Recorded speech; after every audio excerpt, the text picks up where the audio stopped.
इस लेक्चर में हम वो फिनोमिनाज पढ़ना स्टार्ट करेंगे जो केवल वेव थ्योरी से एक्सप्लेन किए जा सकते हैं। And one of the basic phenomena is interference, और एक स्पेशल टाइप ऑफ इंटरफेरेंस है जिसको डिफ्रैक्शन बोलते हैं, और तीसरा है पोलराइजेशन। ये तीन फिनोमिनाज हमें डिस्कस करने होते हैं, but as far as syllabus of 2020-2021 is concerned, polarisation का जो आपका फिनोमिना है वो सिलेबस से रिमूव कर दिया है, हटा दिया है। तो हम डिस्कस करके चलेंगे phenomenon of interference and diffraction. Phenomenon of interference और डिफ्रैक्शन आपका किस वजह से है? फिनोमिनन ऑफ इंटरफेरेंस और डिफ्रैक्शन आपका सुपरपोजिशन ऑफ वेव्स की वजह से है। In class 11 we have discussed two phenomena due to the superimposition of waves. One is said to be stationary waves. String के अंदर हमने वेव प्रोड्यूस करना सीखा था। दूसरा stationary wave in organ pipe. Organ pipe के दो केसेस लिए थे, एक आपका ओपन एट बोथ एंड्स और एक आपका क्लोज्ड एट वन एंड। और एक और हमने फिनोमिनन डिस्कस किया था जिसको बोला गया था beats. What was phenomenon of stationary waves? Stationary waves is due to the superimposition of waves of same frequency, same wavelength traveling in opposite direction. Same frequency same wavelength की waves दो है। Definitely superimposition ये तो guarantee है कि भाई light wave का superimposition sound wave के साथ नहीं होना। Waves must B of same nature. भाई वेक्टर एडिशन है, आपका वेक्टर एडिशन के लिए पहली कंडीशन है। और क्या पहली कंडीशन है कि भाई वेक्टर आपके केवल तब ऐड होकर के चलेंगे जब वो आपके सेम नेचर के हों। तो क्या था हमारे पास सुपरपोजिशन ऑफ वेव्स की अगर हम बात करके चलें तो when waves of same frequency same wavelength travelling in opposite direction superimpose over each other, then the resulting wave जो भी हमारे पास आई that is said to be stationary waves. और दूसरा फिनोमिना हमने पढ़ा, और वो क्या था? दूसरा फिनोमिना हमने पढ़ा वो था beats. When waves of slightly different frequency, when waves of slightly different frequencies superimpose over each other, then the resulting waves is said to be beats. Resulting wave क्या है हमारे पास? beats है।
अब जो हमारे पास एक और फिनोमिना है और very important as far as board exam is concerned और very important as far as JEE is concerned, the phenomenon is said to be interference. Interference हमने डिस्कस करना है। Interference is also due to the, interference भी आपका due to the superimposition of waves है। Interference भी आपका due to superimposition of waves है। और यहां पर हमारे पास what type of waves must super impose over each other, जिनकी वजह से जो फिनोमिनन आएगा आपका इंटरफेरेंस का आएगा। इंटरफेरेंस अगर हम बात करके चलें तो इंटरफेरेंस है क्या? Interference is redistribution of light energy, not specially light energy, क्योंकि हम इस चैप्टर में लाइट की बात कर रहे हैं इसलिए मैं लाइट एनर्जी की बात कर रहा हूं। Otherwise interference is also possible in every type of waves. Sound में भी आपका इंटरफेरेंस होता है, लाइट में भी आपका इंटरफेरेंस होता है। तो लाइट में जो हमारा इंटरफेरेंस है उसको मैं डिफाइन करके चल रहा हूं। It is the redistribution of light energy due to the superimposition of waves. Redistribution क्या हुआ? रीडिस्ट्रीब्यूशन हमने आमतौर पर क्या होता है, देखो क्या होता है। मेरे पास हमने क्या किया, इस रूम में एक बल्ब लगा हुआ है। लेट वी अज्यूम इस रूम में एक बल्ब लगा हुआ है, एक बल्ब यहां लगा हुआ है, एक बल्ब यहां लगा हुआ है। हमने एक बल्ब को स्विच ऑन कर दिया और यहां पर हम लाइट को ऑब्जर्व कर रहे हैं। मान लेते हैं एक बल्ब की वजह से यहां पर लाइट की इंटेंसिटी किसके बराबर है? एक बल्ब की वजह से यहां पर लाइट की इंटेंसिटी I1 के बराबर है। पहला बल्ब हमने स्विच ऑफ कर दिया और दूसरा बल्ब हमने स्विच ऑन कर दिया। पहला बल्ब हमने स्विच ऑफ कर दिया और दूसरा बल्ब स्विच ऑन कर दिया। उसकी वजह से इसी जगह पर लाइट की इंटेंसिटी किसके बराबर है? I2 के बराबर है, राइट। अब हमने दोनों बल्ब क्या कर दिए? सुपर इम्पोज, दोनों बल्ब हमने स्विच ऑन कर दिए। What will B intensity of light here? The intensity of light here will be I1 plus I2। ठीक है, सुपर इंपोजिशन हुआ है पर स्पेशल सुपर इंपोजिशन नहीं हुआ। I1 प्लस I2 क्या आ गई? लाइट की इंटेंसिटी आ गई।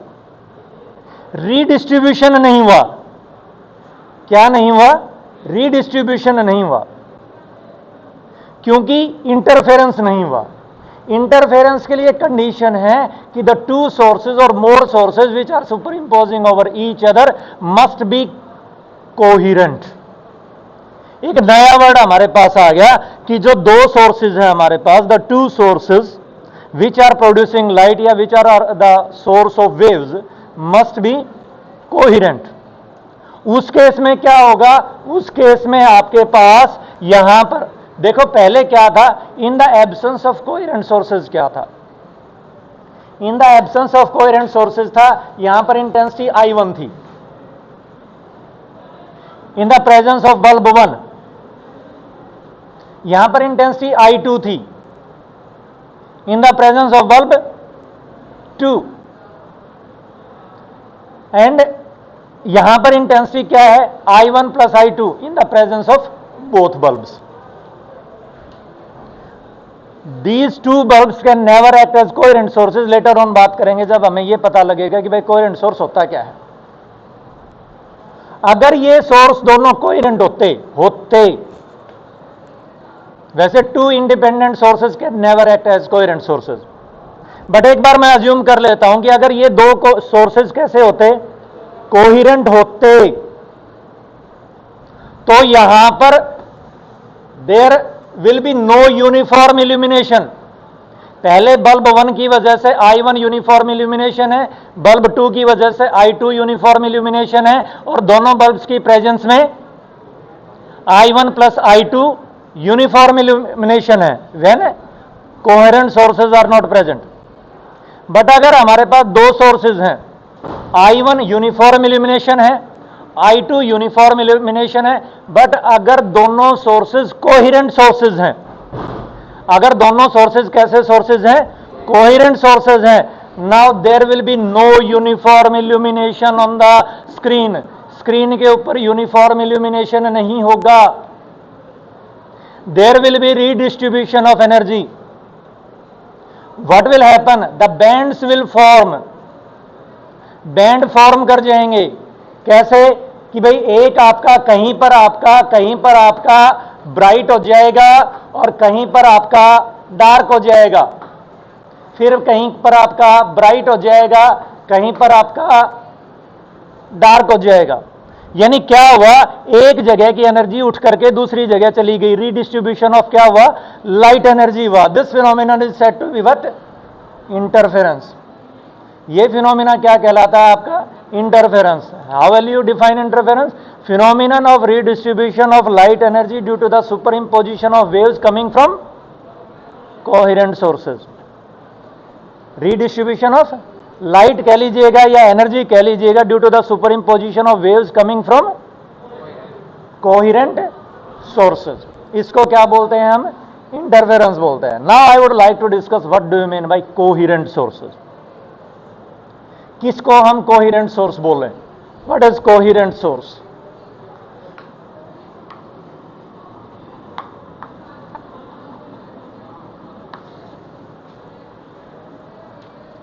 कोहेरेंट सोर्स क्या है, let I am assuming that S1 and S2 are two coherent sources, then what condition they will justify।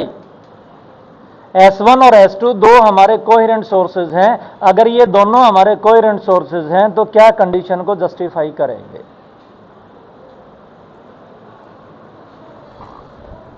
S will produce wave, S1 will produce wave, S2 will also produce wave।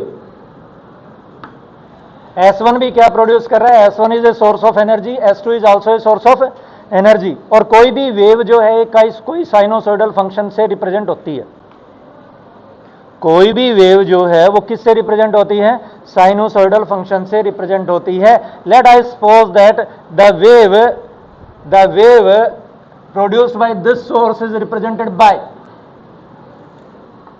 A sin phi 1। मान लेता हूं जो wave produce हुई, first ने जो produce की वो simple किया, मैंने सिंपल किया, A sin phi 1 है, वैसे तो A sin omega t minus k x है, A sin omega t minus k x है। This is the equation of a plane progressive wave. कोई प्रोग्रेसिव वेव है उसकी इक्वेशन क्या है आपके पास, A sin omega t minus k x, where A represents the amplitude of the wave, omega will measure of frequency and k will be the wave factor 2 pi by lambda, that will be the measure of wavelength। पर मैंने omega t minus k x वाले हिस्से को phi 1 लिख दिया, कुछ भी है, ठीक है। इसी तरह से मैंने लिखा कि भाई दूसरा जो कोहेरेंट सोर्स है that is B sin of phi 2, B sin of phi 2, ठीक है। phi 2 is again omega t minus k x की फॉर्म में है, but I represented as that is this is phi 1 and this is phi 2। Now these two sources will be coherent only and only if phi 1 minus phi 2 is independent of time।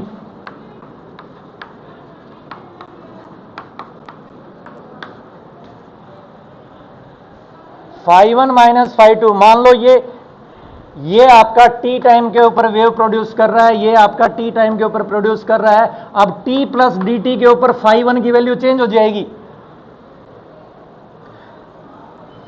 t plus dt के ऊपर phi 2 की value भी क्या हो जाएगी, change हो जाएगी, but phi 1 minus phi 2 will remain same. This is the condition for what, coherent source. phi 1 minus phi 2 will never change, यानी there exists a constant phase difference between the waves produced by the two sources if they are coherent। There will be a constant phase difference between the two waves produced by coherent sources। और अगर हमारे पास यहीं से ये आपके पास इस P point के ऊपर क्या हो रहा है बेटा, ये इस P पॉइंट पर क्या हो रहा है, ये सुपरपोजिशन, ठीक है। तो आपके पास S1 से P तक कुछ एक्स्ट्रा फेस ऐड हो जाएगा। कितने लोगों को यह बात समझ में आती है कि S1 से P तक कुछ एक्स्ट्रा फेस ऐड हो जाएगा? भाई S1 से P जाने में कुछ टाइम लगेगा कि नहीं लगेगा? तो टाइम लगेगा तो वो फेस एक्स्ट्रा बन जाएगा कि नहीं बन जाएगा? भाई phase is directly related to what? Time. इसी तरह से S2 P जाने में भी कुछ एक्स्ट्रा फेस ऐड हो जाएगा। यहां पर नए फेसेस हो गए, late phi1 dash and phi2 dash. ठीक है, अगर टाइम के साथ इसके पाथ का नेचर चेंज नहीं हो रहा, भाई पाथ का नेचर चेंज होगा तो P पॉइंट पर पहुंचने में टाइम चेंज होगा। नहीं समझ में आया? भाई पाथ का नेचर यानी अगर आपने मीडियम चेंज कर रहा है, अगर आपका मीडियम चेंज कर रहा है तो स्पीड ऑफ लाइट चेंज होगी, और स्पीड ऑफ लाइट चेंज होगी तो क्या होगा? आपका टाइम चेंज होगा। अगर आपका पाथ का नेचर चेंज नहीं हो रहा, ना इसका हो रहा ना इसका हो रहा, सेपरेटली नहीं हो रहा, तो आपका phi1 dash minus phi2 dash भी कांस्टेंट होगा। यहां पर और यहां पर अदर कांस्टेंट होगा, सेम कांस्टेंट नहीं होगा बट अदर कांस्टेंट होगा। तो यहां पर भी डिफाइन कर सकते हो, the superposition of waves at point P is said to be superposition of two coherent sources if the phase difference between the two waves reaching at point P does not depend on time. What is the point of observation? Point of observation क्या है हमारा? P के ऊपर दो लाइटें पहुंची, P के ऊपर दो लाइटें पहुंची, कहां से पहुंची? एक S1 से, दूसरी कहां से? S2 से। दोनों का डेफिनेटली फेज डिफर होगा, हो सकता है बराबर भी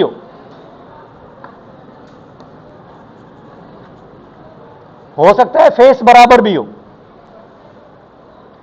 सकता है डिफर भी हो, but phase difference will always remain constant. यानी phi1 माइनस phi2 या phi1 dash minus phi2 dash will never change. phi1 dash minus phi2 dash और phi1 minus phi2 will never change. That may be equal to zero also, that may be equal to zero also. क्या हो सकता है आपका? वो zero भी हो सकता है। ठीक है, ये मीनिंग है आपका, किस चीज का मीनिंग है? कोहेरेंट सोर्सेज का। ठीक है, अब मेरे पास सीधी सीधी मैं एक मैथमेटिकल एक्सप्रेशन कैलकुलेट करने की कोशिश करता हूं कि भाई हमारे पास अगर फेस चेंज नहीं होगा तो पर्टिकुलर पॉइंट पर इंटेंसिटी ऑफ लाइट जो है वो वेरी नहीं करेगी, दैट विल रिमेन कांस्टेंट। अब एक बात बताओ मेरे को,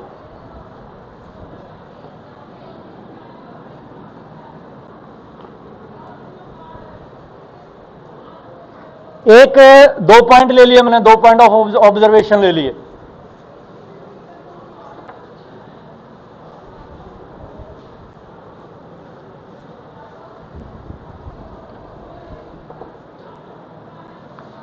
For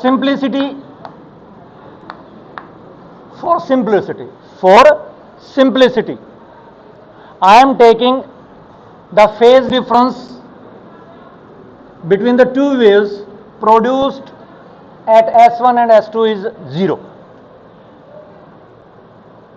यानी अगर इसका फेस phi है तो इसका फेस भी किसके बराबर है? phi है, and that will remain always be zero. Phase difference will always remain zero.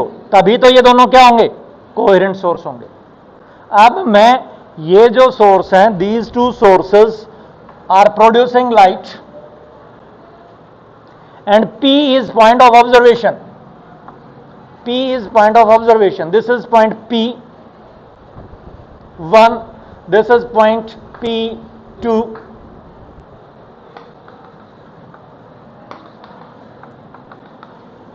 This is point C or O. I will say, क्या एक वेव आपकी S1 से स्टार्ट होकर के P पर पहुंच रही है और एक वेव आपकी S2 से स्टार्ट होकर के P के ऊपर पहुंच रही है, क्या दोनों में बराबर एक्स्ट्रा फेस ऐड होगा या डिफरेंट फेस ऐड होगा? बताओ, क्या S1 से P1 तक का टाइम और S2 से P1 तक का टाइम सेम है और डिफरेंट है? डिफरेंट है या सेम है? डिफरेंट है, because path length is different. क्योंकि पाथ लेंथ आपकी डिफरेंट है तो आपका एक्स्ट्रा फेस जो ऐड होगा फाई में वो डिफरेंट होगा। Let it be delta phi 1, let it be delta phi 1। और यही आपके पास इसी तरह से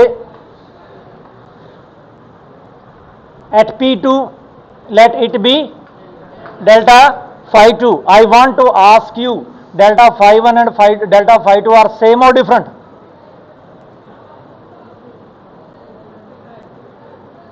बताओ मेरे को। What is this? This time difference is S1 P1 divided by C minus S1 S2 P1 divided by C। ये तो मेरे पास डेल्टा फाई 1 के लिए कैलकुलेशन है। And what is the calculation for delta phi 2? तो क्या आपको ये बराबर नजर आते हैं या डिफरेंट नजर आते हैं? डिफरेंट। और ये मैंने सिंप्लिसिटी के लिए C भी लिया, C के ऊपर वापस डेल्टा फाई 0 के बराबर है। कितने लोगों को समझ में आता है? C के ऊपर डेल्टा फाई जो है वो 0 के बराबर है। क्यों 0 के बराबर है? S1 से लेकर के C तक का डिस्टेंस और S2 से लेकर के C तक का डिस्टेंस बराबर है। बराबर है तो टाइम बराबर लिया, और टाइम बराबर लिया तो बराबर फेस ऐड हुआ, और बराबर फेस ऐड हुआ तो फेस डिफरेंस आपका C के ऊपर किसके बराबर होगा? 0 के बराबर होगा। ठीक है, अब हम एनालिटिकली दो वेव्स को ऐड करते हैं। दो वेव्स को क्या करते हैं? ऐड करते हैं। And what will happen? Let we see. यहां पर वेव पहुंची और यहां पर वेव पहुंची, उन दो वेव्स को ऐड करके चलते हैं। ठीक है, और अगर मेरे पास P पॉइंट पर इंटेंसिटी यूनिफॉर्म आए तो आपको रीडिस्ट्रीब्यूशन दिखेगा, और अगर आपको P पॉइंट पर इंटेंसिटी यूनिफॉर्म नजर नहीं आए, कभी घट रही है कभी बढ़ रही है, P2 पॉइंट पर कभी घट रही है कभी बढ़ रही है, तो आपको कैसा नजर आएगा? Uniform illumination.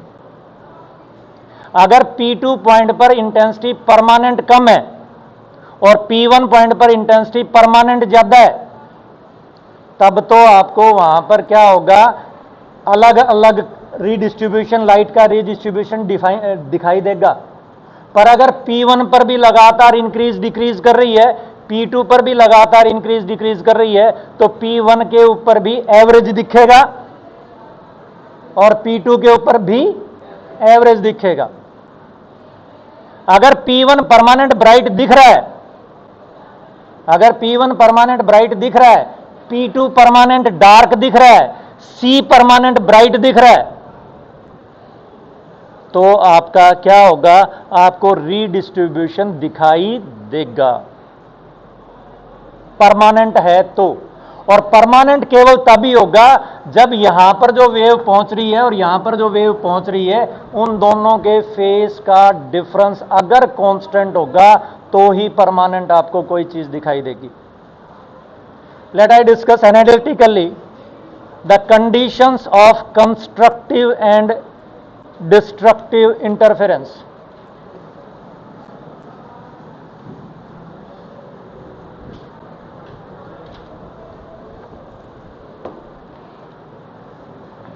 Conditions of constructive and destructive interference. Condition discuss करते हैं कंस्ट्रक्टिव और डिस्ट्रक्टिव इंटरफेरेंस की. Constructive means the intensity of light will be maximum, यानी दो वेव्स एक दूसरे को सपोर्ट कर रही हैं तो आपका कंस्ट्रक्टिव है. And what is destructive interference? जहां पर आपका मिनिमा आएगा. कंस्ट्रक्टिव इंटरफेरेंस आप जहां पर आपका लाइट की इंटेंसिटी मैक्सिमम हो जाएगी, और डिस्ट्रक्टिव मीनिंग जहां पर लाइट की इंटेंसिटी मिनिमम हो जाएगी. मैक्सिमा का कोई डेफिनेशन नहीं है, मैक्सिमा का कोई डेफिनेशन नहीं है, बट मिनिमा का डेफिनेशन है जीरो. भाई अगर इंटेंसिटी जीरो आ जाए तो वो मिनिमा की डेफिनेशन हो गई, बट मैक्सिमा की कोई डेफिनेशन नहीं है. What is the definition of maxima? I don't know what is the definition of maxima. कितनी भी हो सकती है. तो हम डिस्कस करते हैं. Let we assume that the two waves are superimposing over each other. One of the wave is represented by y1 is equal to a sine of omega t. y1 is equal to what? A sine of omega t. And y2 is equal to b sine of omega t plus phi. Here phi is not phase, here phi is phase difference. Nomenclature थोड़ी सी बदल गई है.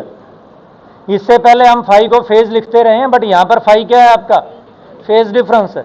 The phase difference between the two waves superimposing at a point is phi. Here phase difference between two waves. जैसे यहां पर आकर के क्या कर रही है, दो वेव्स एक दूसरे के ऊपर सुपर इम्पोज कर रही हैं. दोनों वेव्स के बीच का फेज डिफरेंस किसके बराबर है? फाई के बराबर है. हमने एडिशनल मान लिया फाई के बराबर. जब मैं कोहेरेंट सोर्स को डिफाइन कर रहा था तो आप ध्यान रखो कि मैंने ए और बी को बराबर नहीं लिया, क्योंकि इंटरफेरेंस अगर ए और बी बराबर नहीं होंगे तो भी हो जाएगा. Only condition is that the sources must be coherent. और कोहेरेंट की बेसिक कंडीशन क्या है? The phase difference must be constant. Phase difference के साथ साथ आप यूं भी कह सकते हैं पाथ डिफरेंस इज कांस्टेंट.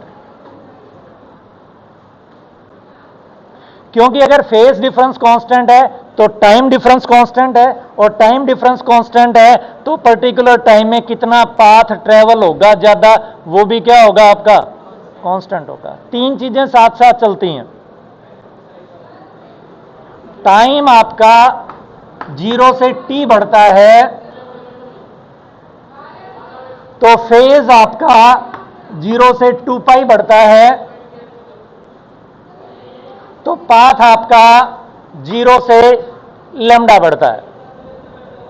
यानी कोई वेव कैपिटल टी टाइम के लिए ट्रेवल करती है तो उसमें फेज चेंज आएगा 2 pi. Is it right? By what is capital T time? Capital T time is that in which vibration is completed. एक वाइब्रेशन जितनी देर में कंप्लीट होती है उसको आप क्या बोलते हो? That is said to be time period. और एक वाइब्रेशन आपकी कंप्लीट हो गई, मोटी सी बात है, एक सर्कल पूरा हो गया, और एक सर्कल पूरा हो गया तो आपका फेस एंगल कितना कवर हुआ? 2 पाई.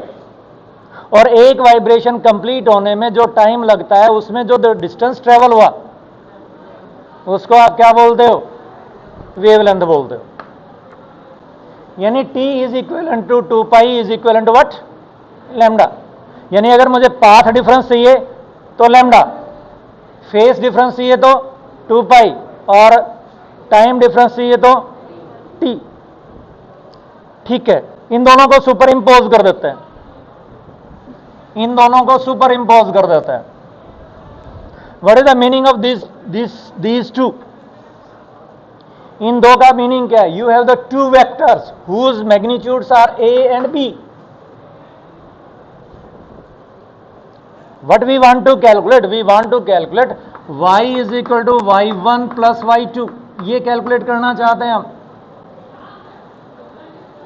The superposition principle says that the resulting displacement is vector sum of displacements of individual waves at a particular instant.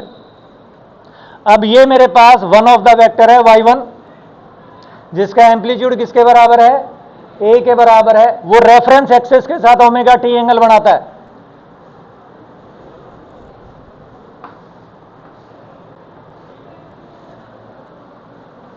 This is y1,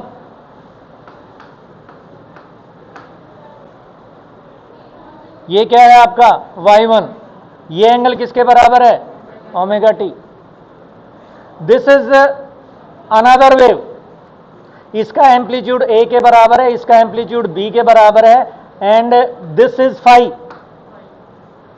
और ये क्या हो गया मेरे पास, omega t plus phi. Then what is y2 here, check कर लो।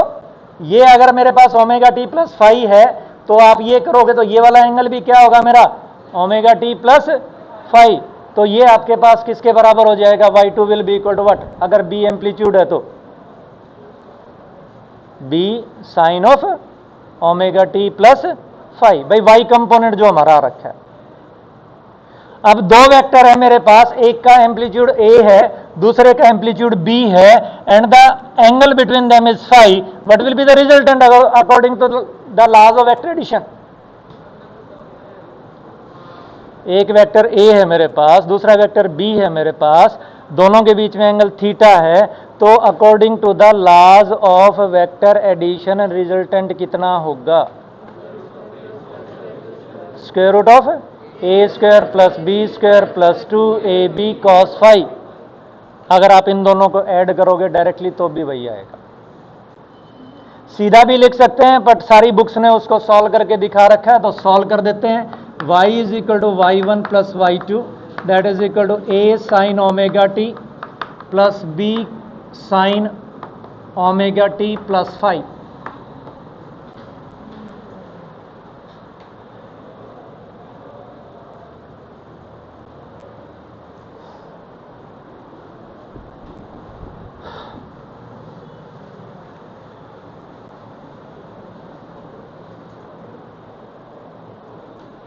यानी laws of vector addition को प्रूव करने का, यानी रिजल्टेंट को कैलकुलेट करने का एक नया तरीका। आपको रिमाइंड करवाऊं, हमने लॉज ऑफ वेक्टर एडिशन कैसे पढ़े, जब रिजल्टेंट निकाला तो हमने क्या किया।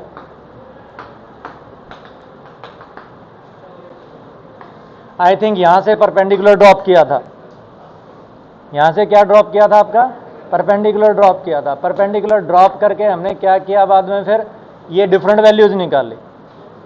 मैं दूसरा तरीका अप्लाई करता हूं।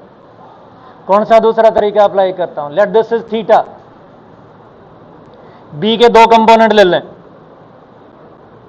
इधर कितना हो गया, b sine theta, sorry b cos theta, और इधर कितना हो गया, b sine theta. Now you are two vectors having magnitude a plus b cos theta and b sine theta perpendicular to each other. एक वेक्टर तो क्या हो गया मेरे पास, a plus b cos theta, दूसरा वेक्टर क्या हो गया मेरे पास, इन दोनों का मैग्नीट्यूड क्या होगा, क्योंकि दोनों परपेंडिकुलर हैं तो परपेंडिकुलर कैसे ऐड कर दें आप, दोनों का स्क्वायर करके क्या कर दें, ऐड कर दें, और क्या ले लें, स्क्वायर रूट ले लें। ठीक है, वैसे ही यही है। सॉल्व करते हैं। A sine of omega t plus b sine of omega t cos phi plus b cos of omega t sine phi.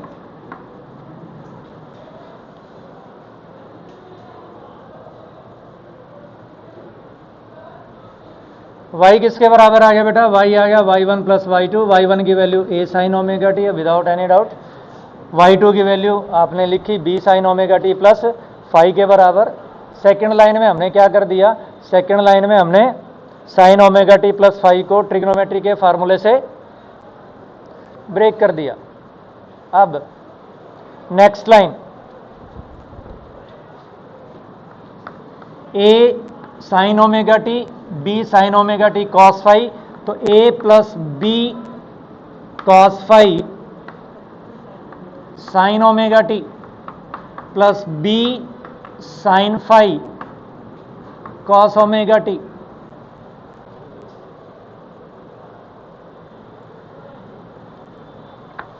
a plus b cos phi sin omega t plus b sin phi cos omega t.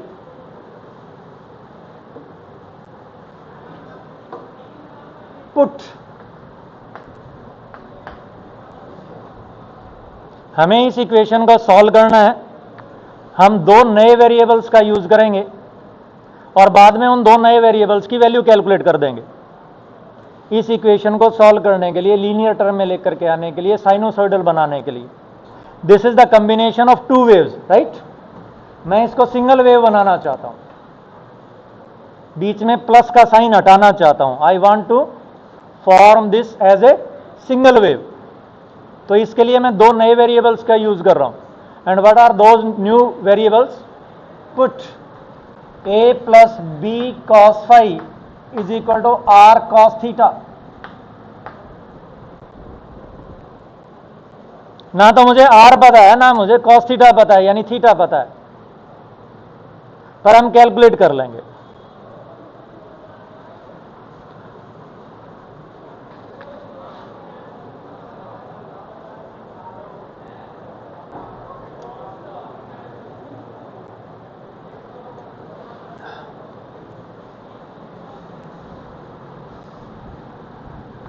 B sine phi is equal to r sine theta.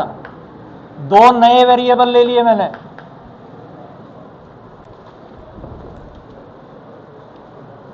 ये equation मेरी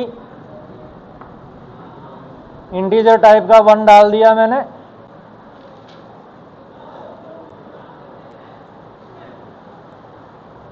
now I would like to calculate r and phi separately. जरूरत पड़ेगी तो बाद में put कर लेंगे. एक बार इसमें पुट तो कर लेंगे in one.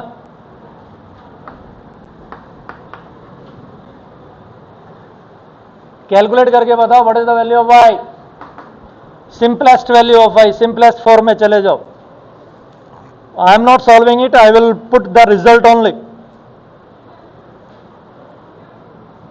A plus b cos phi की जगह आर कॉस थीटा पुट करो. ए बी साइन फाई की जगह आर साइन थीटा पुट करो.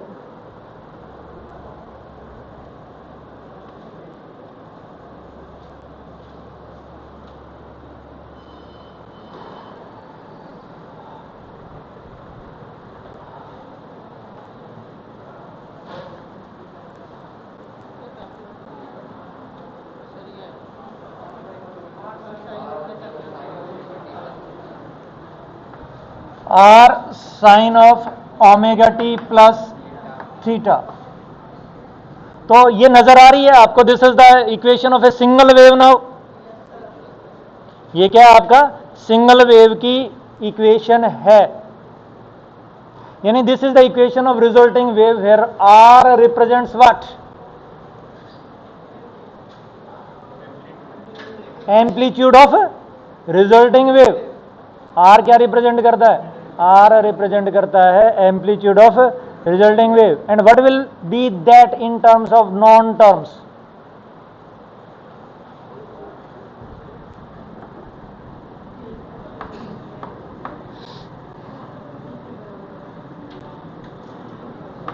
Amplitude of resulting wave.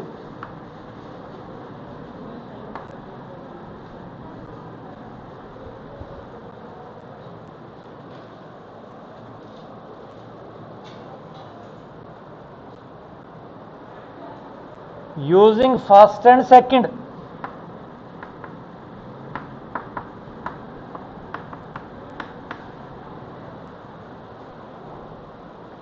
using first and second,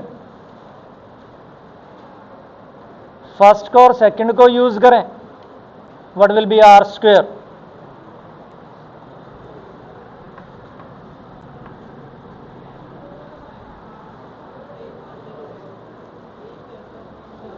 R square will be equal to what? A square plus B square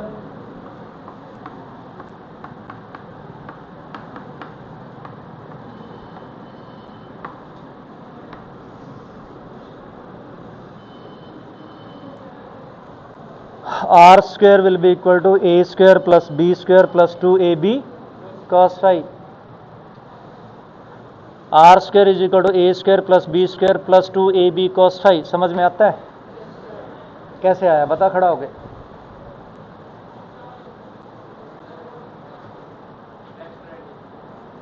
vector addition तो मेरे को पता ही नहीं, using first and second लिखा तो फर्स्ट और second को यूज करके r square is equal to a square plus b square plus 2ab cos phi कैसे आया।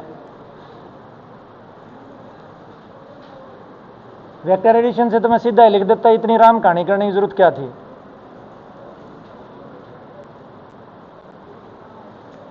उसमें तो सीधा सीधा मान लेता let r be the resultant of amplitude of this wave and we can write r square is equal to a square plus b square plus 2ab cos phi. First और second से r square is equal to a square plus b square plus 2ab cos phi कैसे आया, ये पूछना चाह रहा हूं मैं। हाँ, रिकॉर्डिंग भी चल रही है।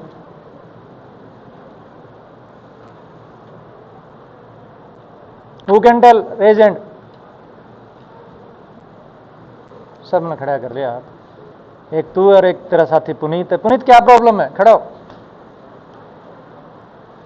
फर्स्ट के और सेकंड की हेल्प से मेरे को r square is equal to a square plus b square is plus 2ab cos phi चाहिए। तो ये फर्स्ट रही है, सेकंड रही है, आर स्क्वायर रहा। तो क्या इन दोनों की हेल्प से मुझे आर स्क्वायर मिलेगा? कैसे? स्क्वायर करके ऐड कर देंगे। सिट डाउन बेटा। स्क्वायर करके इन दोनों को ऐड कर दोगे तो आपके पास आर स्क्वायर और ये आपके पास R square sine square theta और कॉस स्क्वायर थीटा ऐड हो जाएंगे, आर स्क्वायर कॉमन आकर के और 1 हो जाएगा, ये तो आ जाएगा आपके पास। इसी तरह से इधर क्या कर दोगे आप, स्क्वायर कर दोगे, इधर भी क्या कर दोगे, स्क्वायर कर दोगे। तो b square cos square theta और b square sine square theta मिल करके बी स्क्वायर बना देंगे। और वो जो आपका ऊपर वाली टर्म में 2ab cos थीटा बचेगा। अब वेव थ्योरी कहती है, वेव थ्योरी कहती है the intensity of the wave is directly proportional to the square of amplitude.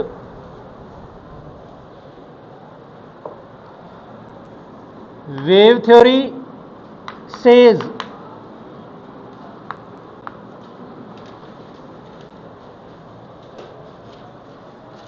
Wave theory क्या कहती है, वेव थ्योरी कहती है intensity of the resulting wave is directly intensity of the wave, not resulting wave, intensity of any wave directly proportional to square of amplitude, square of amplitude। यानी intensity क्या है,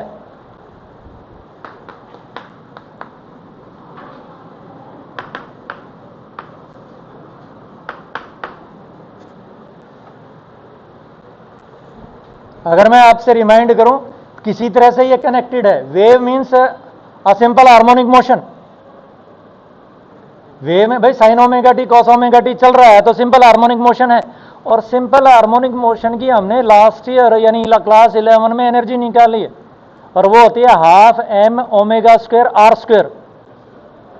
are square, r was amplitude there, ठीक है। तो किसी तरह से intensity बोले तो एनर्जी पर यूनिट एरिया पर यूनिट टाइम, एनर्जी पर यूनिट एरिया पर unit time that is proportional to amplitude square. तो हमने जो ये बॉक्स में इक्वेशन डाली है we can write it as I r is equal to I1 plus I2 plus 2 square root of I1 square root of I2 cos phi।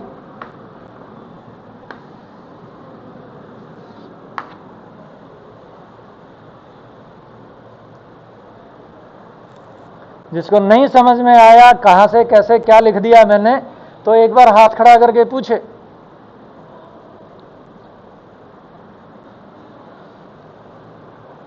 क्योंकि proportionality दोनों side में आ रही है, लेफ्ट हैंड साइड में भी आ रही है, राइट हैंड साइड में भी आ रही है, इसलिए प्रोपोर्शनलिटी कांस्टेंट कैंसिल आउट हो गया। हाँ अर्पित, क्या नहीं समझ में आया है बेटा? हाँ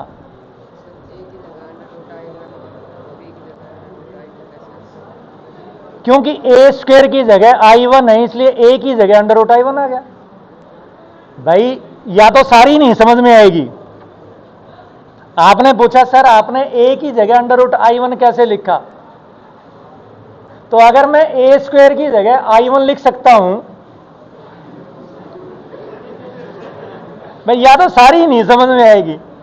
अगर ए स्क्वायर की जगह हमने I1 लिख दिया तो ए की जगह क्या लिख दिया हमने, अंडर रूट I1। तो दिस इज क्लियर। यानी आई रिजल्टिंग किसी पर्टिकुलर पॉइंट के ऊपर इंटेंसिटी कांस्टेंट होगी इफ फाई इज कांस्टेंट। भाई मेरे पास यहां से कोई वेव चली, उसका एक पर्टिकुलर एम्पलीट्यूड था, एक और वेव आई, उसका एक पर्टिकुलर एम्पलीट्यूड था, तो ए और बी कांस्टेंट है, तो I1 और I2 तो कांस्टेंट है ही। I1 और I2 तो क्या है, कांस्टेंट है ही। अब उस पर्टिकुलर पॉइंट P पॉइंट पर इंटेंसिटी जो है वो कांस्टेंट होगी। अगर क्या कांस्टेंट होगा, this is the necessity of coherent source, this is the necessity of the coherent source. अब किस पॉइंट के ऊपर डिस्ट्रक्टिव इंटरफेरेंस होगा और किस पॉइंट के ऊपर कंस्ट्रक्टिव इंटरफेरेंस होगा, what is the maximum value of this.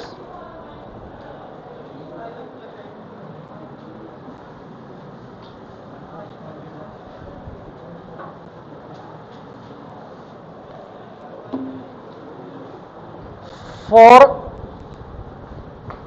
constructive interference,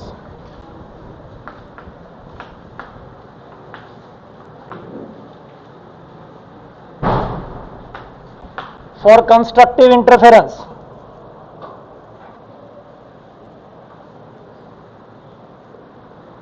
IR will be I maximum if IR will be I maximum if cos phi is equal to 1,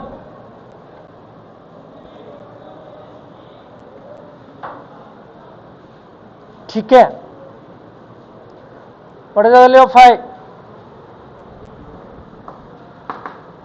if cos phi is equal to 1 what will be the value of phi, केवल 0। मैं आपसे ये बात कर रहा था कि ये मेरे पास S1 है, ये मेरे पास S2 है, ये मेरे पास सेंट्रल पॉइंट है,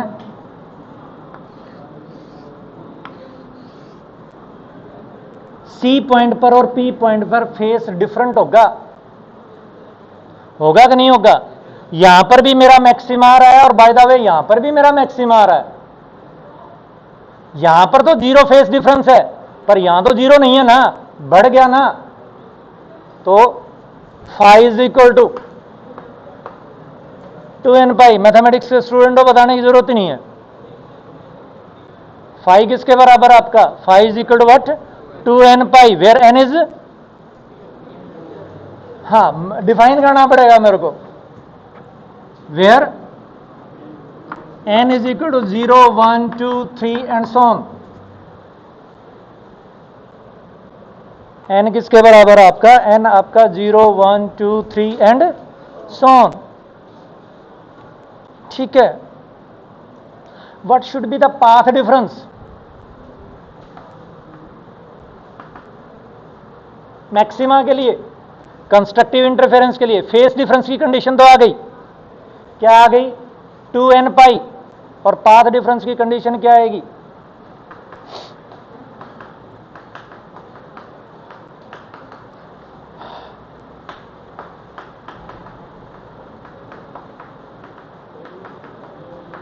किस किस को समझ में आया, हाथ खड़े करो।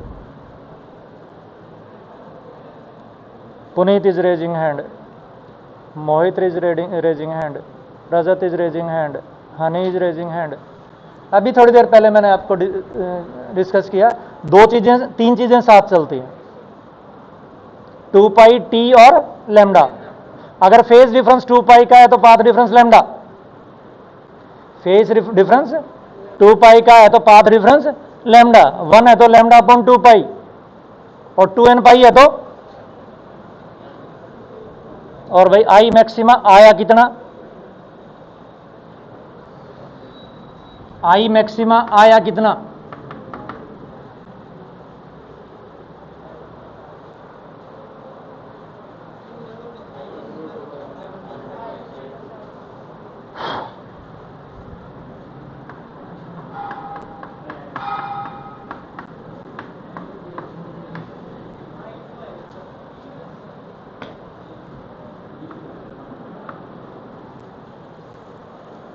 Should I solve it? Solve करके बताऊं?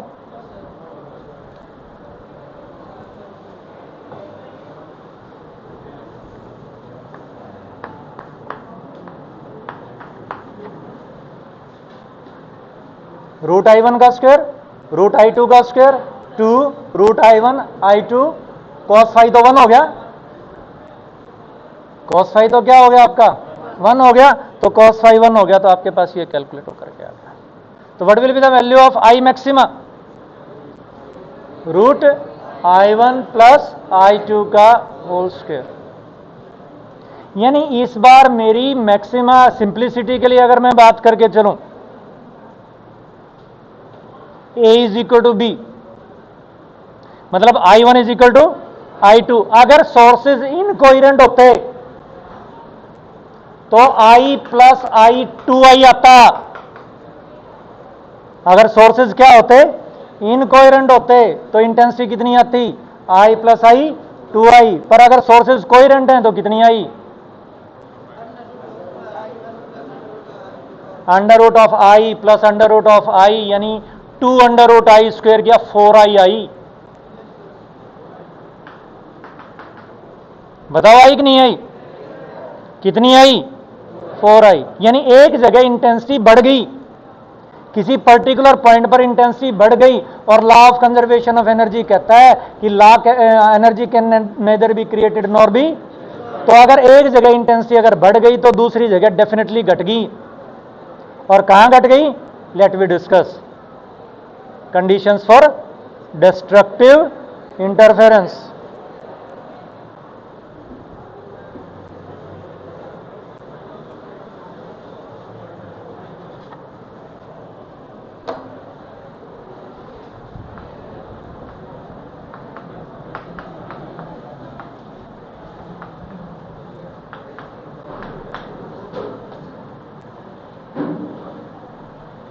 Condition for destructive interference.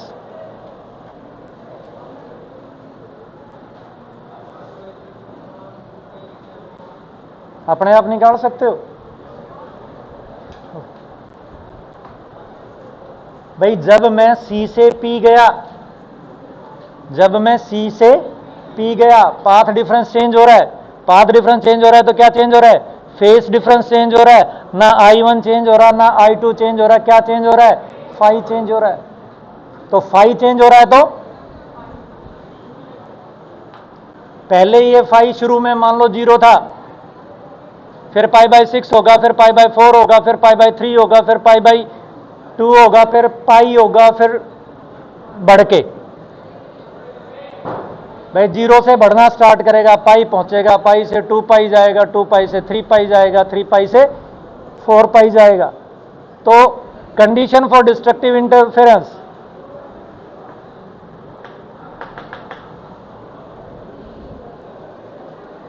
this term will have minimum value for cos phi is equal to -1। ठीक है बेटा। अब cos phi -1 कब होगा? जब phi किसके बराबर होगा? 2n प्लस 1 इंटू पाई, पाई के ऊपर 3 पाई के ऊपर 5 पाई के ऊपर। The value of cos phi will be equal to -1। But मैं जानबूझ करके इसको 2n प्लस 1 यूज नहीं कर रहा बेटा, मैं इसको यूज कर रहा हूं 2n -1। जानबूझ करके मैं इसको 2n -1 यूज कर रहा हूं। उसके पीछे कारण है, 2n -1 लिख देंगे, कोई बात नहीं, n को 1 से स्टार्ट कर देंगे।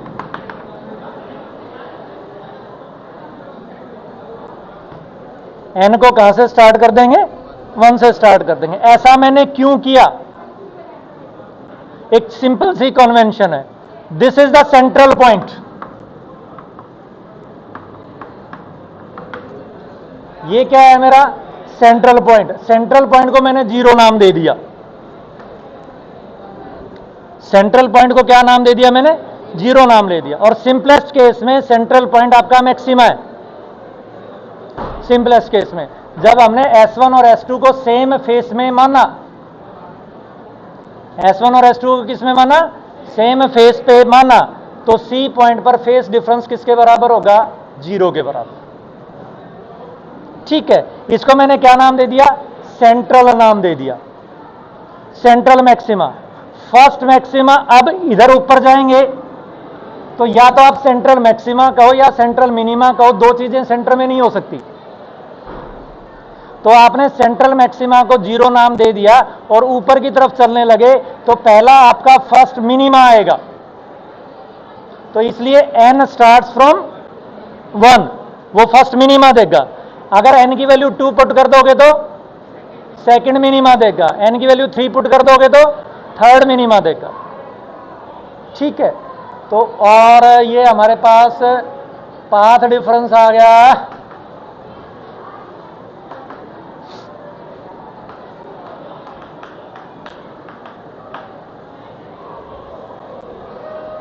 पाथ डिफरेंस आ गया 2n-1 λ/2। Should I solve it और यू विल कैलकुलेट? थोड़ा बहुत हम अपने आप भी काम करना सीखे। कहां से आया? जब आप रिवाइज भी करें तो एक बार सोचें कि 2n-1 λ/2 कहां से आया। तो वही बात है 2 पाई के लिए लैम्डा, 1 के लिए λ/2 पाई, और भाई आपका 2n-1 पाई के लिए ये कैलकुलेट होकर के। तो what should be I minimum now? I minimum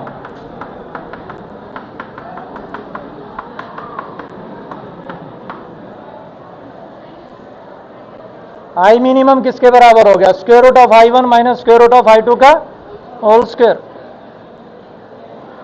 ठीक है बेटा, अब वेरीफाई हो गया। नॉन कोहेरेंट सोर्सेज के लिए एवरेज इंटेंसिटी किसके बराबर थी 2I। कोहेरेंट सोर्सेज के लिए मैक्सिमम इंटेंसिटी 4I हो गई अगर I1 is equal to I2 is equal to I है तो, और मिनिमम इंटेंसिटी कितनी हो गई 0, और इन दोनों का एवरेज लेकर के चलूंगा तो किसके बराबर आ जाएगी 2I। यानी interference is in accordance with law of conservation of energy. अब अगर मैं आपसे बात करूं, there are 3 formulas, I maxima upon I minima is equal to square root of I1 plus square root of I2 और इसका whole square divided by square root of I1 minus square root of I2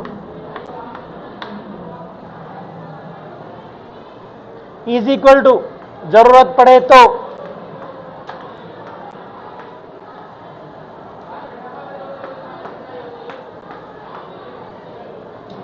ये formula किस किस को समझ में आता है? हाथ खड़े करें। Automatically maximum amplitude will be equal to A plus b and minimum amplitude will be equal to A minus b. एक और चीज नोट करने लायक, पता है मेरे को,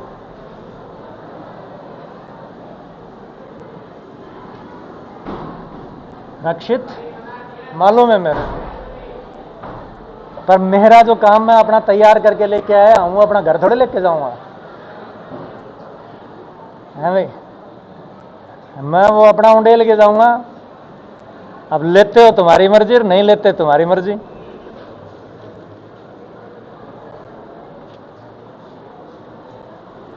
जरूरत पड़े तो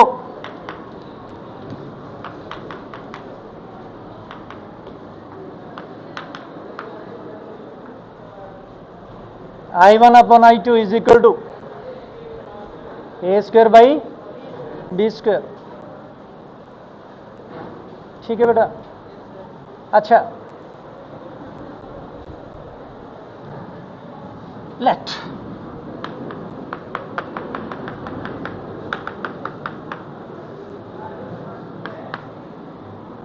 मैं क्लास से बाहर चला जाऊंगा, बुरा लगने लग गया तो मेरे को एक ग्राफ प्लॉट करके बता दो। I1 is equal to I2 is equal to what? I say, then IR is equal to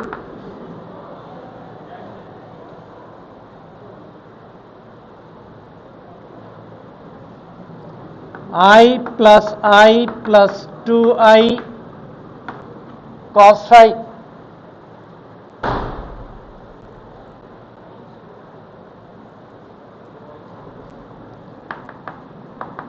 to आई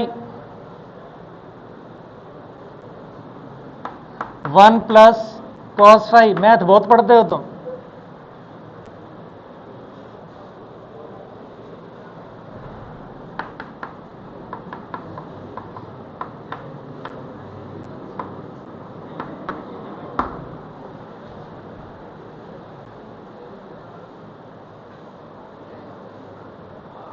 ठीक है, अब मेरे को ग्राफ चाहिए I r versus phi. Equation भी लिख दी मैंने इक्वेशन भी लिख दी।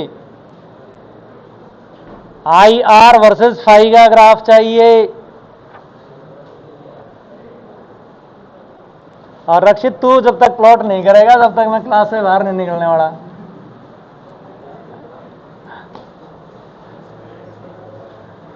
सुनील सर आए नहीं,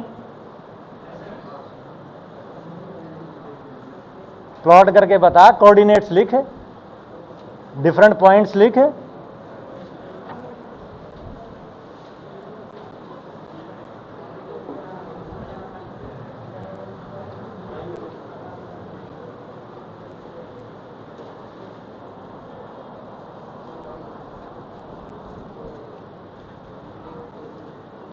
गलत है,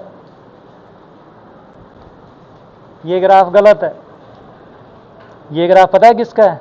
ये ग्राफ कोस पाई के मॉडुलस, नहीं, साइन पाई के मॉडुलस का है।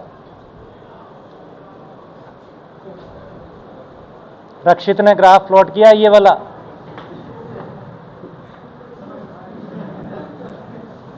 ये ग्राफ साइन फाई के मॉडुलस का है। और मॉडुलस का भी बनाना पड़ेगा। अगर मैं इसको क्या लिखूं, पाई लिखूं, इसको क्या लिखूं, 2 पाई लिखूं तो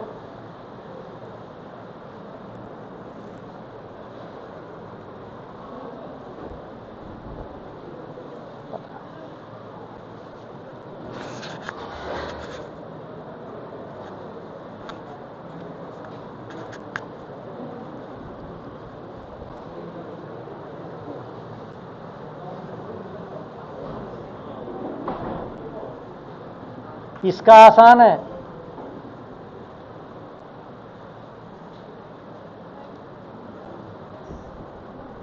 कॉस स्क्वायर फाई बाई 2 या कॉस स्क्वायर फाई का ग्राफ प्लॉट करने से आसान है 1 प्लस कॉस फाई का ग्राफ प्लॉट करना। और 1 प्लस कॉस फाई का ग्राफ क्या होगा? 1 प्लस कॉस फाई का ग्राफ होगा कॉस फाई का ग्राफ प्लॉट करो और उसमें 1 ऐड कर दो।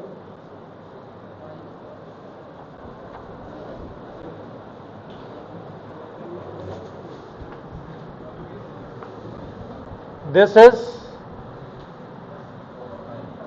graph of what? Cos phi. Now what is the graph of 1 plus cos phi? इसमें एक ऐड कर दो, यानी यूं कर दो,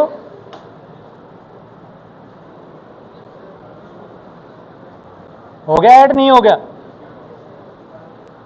ये ओरिजिन यहां पे शिफ्ट कर दिया मैंने।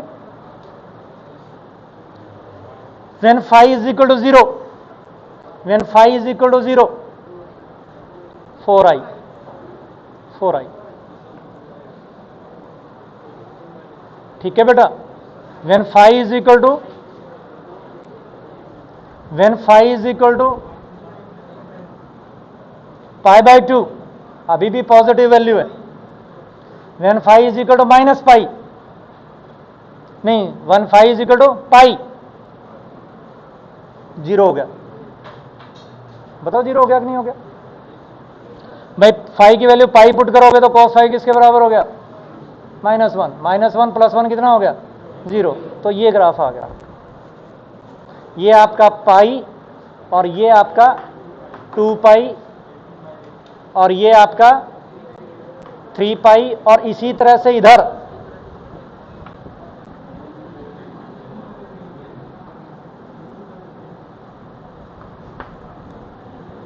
ये हमेशा 4i, ये भी हमेशा 4i।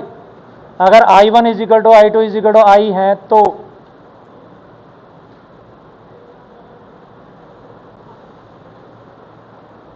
ठीक है, घर पहुंचोगे तो आपके व्हाट्सएप के ऊपर असाइनमेंट मिलेगी, वो सॉल्व करके आना कल।